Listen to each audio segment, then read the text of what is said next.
Komedian Sapri hingga kini masih berjuang di ICU. Ia dilarikan ke rumah sakit sejak tanggal 4 Mei tahun 2021 lantaran gula darah yang sangat tinggi.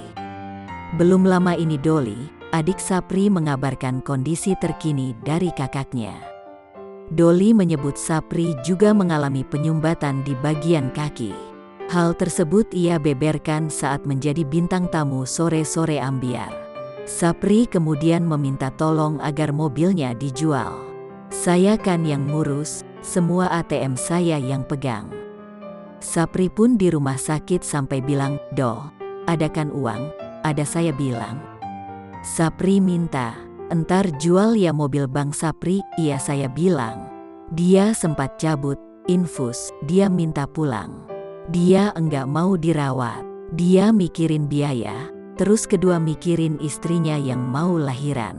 Sekarang istrinya lagi hamil tua, 9 bulan, terang Doli.